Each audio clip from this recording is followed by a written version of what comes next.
having a conversation is good because people get the opportunity to find out exactly where everybody's coming from. There's no fluff in between. You get, the true essence of what someone is trying to present to you. Those thoughts, those things that they really want to say, they're getting them off their chest and they just letting it be heard. And a lot of you out there made sure that your feelings and thoughts was heard when Jackson State was going through their turmoil 2 years ago. Yes, daggone it, I'm going to talk about it, so y'all might as well get ready for it. Because, boy, I've been sitting here holding on to this thing for a minute. I said, you know what, Coach? It's time to go ahead and drop this thing because football season is almost here. And I know everybody's out there ready to go ahead, see their team strap up and kick that thing off so they can get it on. So guess what? We're going to go ahead and talk about the conversation right after this.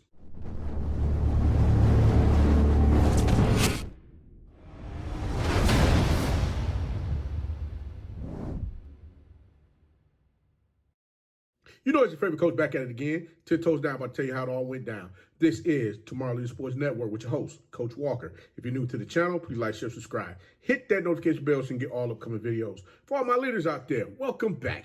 Y'all know the drill. Y'all know the routine. If you haven't done so already, please like, comment, and share these videos. And tap in a friend or two and tell them to come on in. It's nothing positive vibe. We're just having a good time talking about HBCU sports.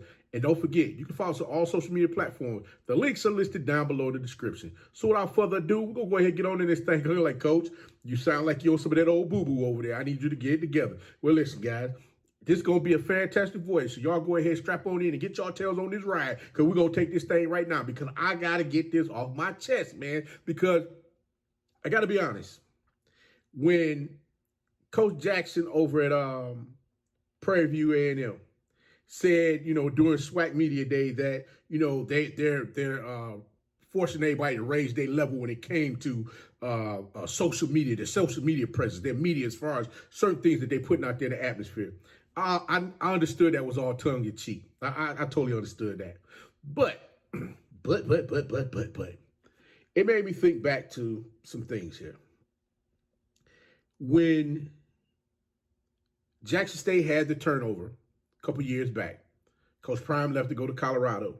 There was a lot of folks out there that said, Jackson State, there's no way in hell Jackson State is going to be able to duplicate what he was able to do in them 2 years while he was there at Jackson State. Well, let's see where we want to start with this here.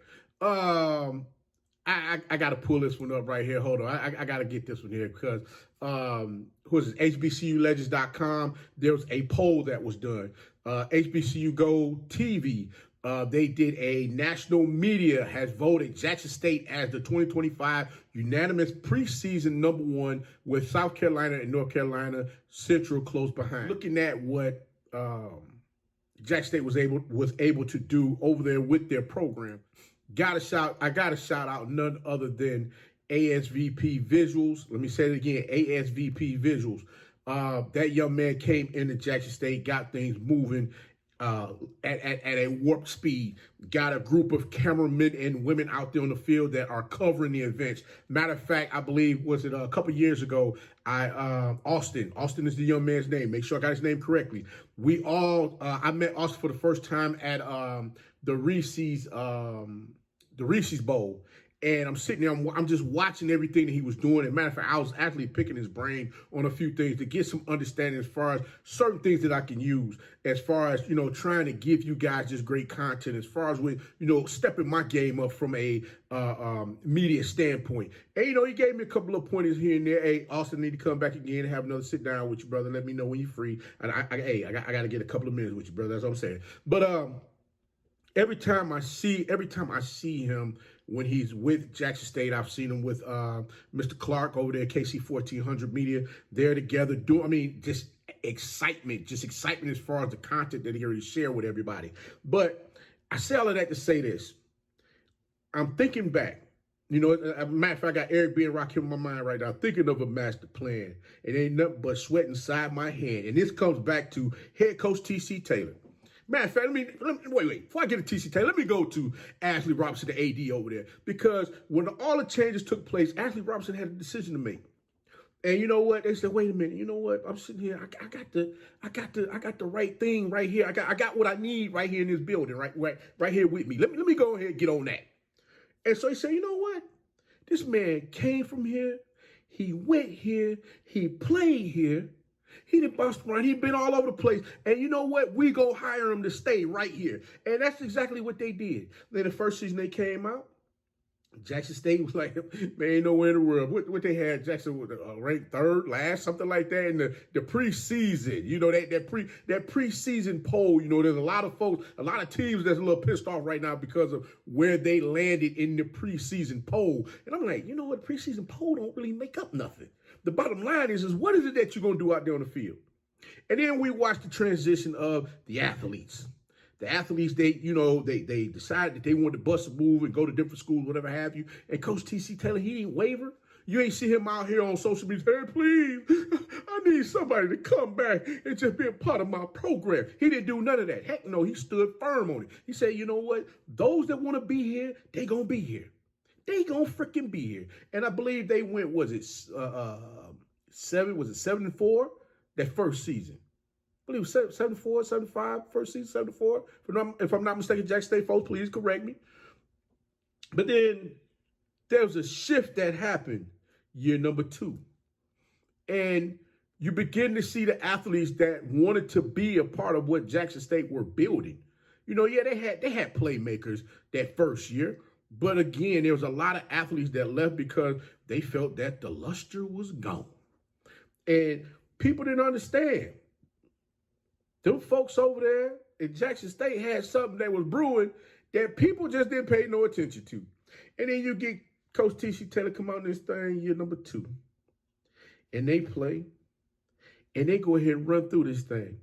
I think I'm going to say it wasn't a conference game, but the only SWAC loss that they had was against Grambling. And Grambling got off that game, and I think that was the eye-opener that Jackson State needed to say, you know what, let me get this thing, let me get this on track. But in order for them to learn from year 1 to year 2, you got to talk about Coach O, as well as head coach T.C. Taylor, as well as A.D. Ashley Robinson, as well as their coaching staff over there at Jackson State, all sat down and formulated a dang on plan and say, you know what, we're going to come back with a smoker that people are not going to understand, nor are they going to see. You know, when you got the running back that's gone, you still got that guy that was over there toting that rock for him last year. And then you get a couple of new pieces. Those got him a couple of incoming freshmen. Game changers. Playmakers. Dupree and Terrell. You already got Fortilli and Jonas there. Catching passes. Irv Mulligan running the ball. Jacoby Morgan, quarterback. And everybody's sitting like, wait a minute. Then you got E6 and the crew over there on the defense. They bringing the heat on the back end. If you want to put the ball up in the air, I believe they had no fly zone going on, making sure anything you want to throw up out there, they was going to get it, take it back, and do what they need to do, give it back to their offense and keep that thing moving. Now, I know y'all sitting there like, Coach, you're a little bit excited, man. I need you to calm that down just a little bit because it's a new season. But I want y'all to, hey, listen, you got to understand one thing here. When you look at what they were able to do, and look at how they were able to do it. I mean, them cats was averaging, 37 points per game last year, if I'm not mistaken? They were allowing, 17? Something to that effect? And I'm just sitting there like, wait a minute. How in the world does a coach transition like that from year 1 to year 2? You got to have a plan, remember? I stated before, plan. Coach O, Coach T.C. Taylor, and the coach staff over there with Jackson State Tigers, they all sat down and said, you know what, let's go ahead and put something together with this thing. You brought in an offensive lineman coach that was over at Texas Southern. He came in, played for my Denver Broncos, by the way. Hey, salute to you, Coach. Made sure he got everything together, with that line for them to get out there and block. Got them a lot more aggressive than what they were years previous. Just being honest with you. But what I'm saying is that looking at how they were able to cultivate and come together as a complete unit. And the culture, you actually saw a culture shift over there with Jackson State last season that had everybody say, you know what, this is where I want to go. Now, sitting there in that stadium, and the reason why I'm doing this right here, because I was looking at some of the old footage that I had from last season in the Celebration Bowl, and you got the crowd in there talking, TC, TC, TC. Check it out.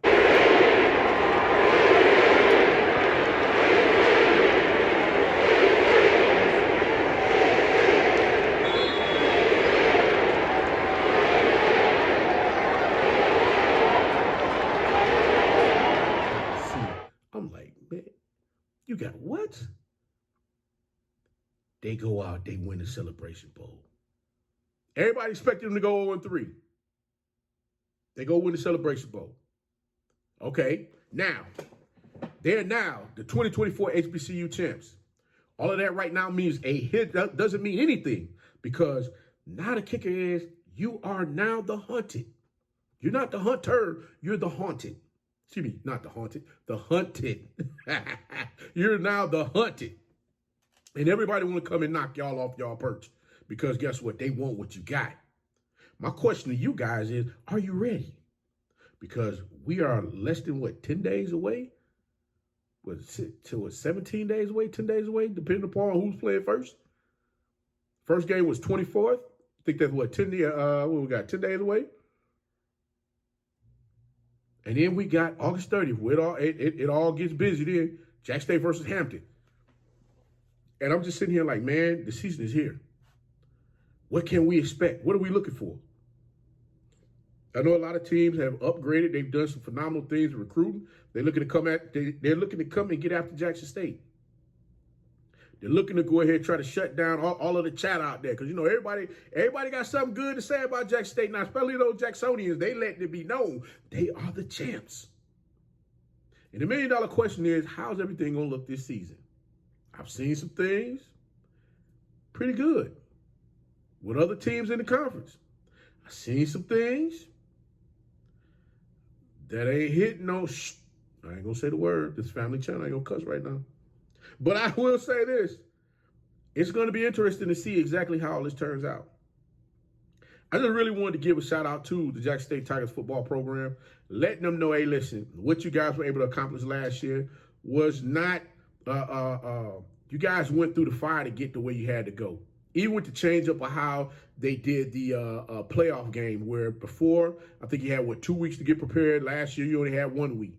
And you guys came in there, got the job done. Now, the $1 million question is, are you guys ready to get this thing popping again? Because there's been some changes. And I hear y'all got some monsters over there that y'all that kept caged up. That y'all ain't trying to let nobody know what's going on. Because you know what time it is. Ooh, it's one player in particular that gonna be out there on that field. I want to see what he gonna do. Because I think this kid gonna be nasty. Ooh, he gonna be nasty. Yeah, I'm talking to Cole right now. I know nobody's told me anything. I'm just talking to Cole. I had to go through and, do a little research, whatever have you, and find out a couple of things. But I'm liking what I'm seeing over there with Jackson State. Southern University, Coach Graves is trying to get that thing over there with them. So, they've been talking about that game, that game that they was not able to get against Jackson State, and they're looking to get through some get back so they can get to the Celebration Bowl here in Atlanta. Like somebody else said a couple years ago, start in Atlanta, end in Atlanta. Start in Atlanta, was it start in Atlanta, finish in Atlanta? Southern University, are you going to be able to start in Atlanta and finish in Atlanta? Because that game that you guys got against Jackson State, no, that's Grambling. Grambling and Jackson State played in Las Vegas, I believe it was October 25th. That's going to be a smoker right there too, boy. Ooh, hey, make sure you get your tickets for that and that Hampton game, that game number 1 of the season. Make sure y'all got that thing right. But I'm going to go ahead and get up on out of here. I just want to go ahead and just tap in right quick. I know I hadn't been with you guys in a minute. Like, Coach, where the heck you been? Some of y'all been, checking out some of the old content. I like that too. I appreciate you. But, like I said before, it ain't always about me, but, life be lifing. And sometimes, you got to handle business how you got to handle it. But I just want to make sure you guys know I'm still here. We're going to get this thing rolling. Content is coming. So y'all make sure y'all tune in, tap in, tell a friend, and come on in. And leave your comments down below on who you got based on your order of finish for the 2025 football season. I'm going to give mine this week because I didn't give before. If you didn't check out the one I did for the MEAC, I did give my order of finish for the MEAC. So y'all make sure y'all check that out. And also, no, I'm telling the tale. I gave my order of finish for the SIAC. I had to give my order of finish for the MEAC as well as for the SWAC that's coming up. So you guys get ready to tune in, tap in, tell a friend to come on in. Y'all know what time it is. Your favorite coach is back at it again. But guess what? I'm going to go ahead and get up on out of here because I don't want to bore y'all with this thing right here. But I just want to say, hey, listen, I'm glad to get back in this thing, get back in my air chair, and have a good time with you guys. But until next time, guys, y'all know what it is. Be the one. and lead.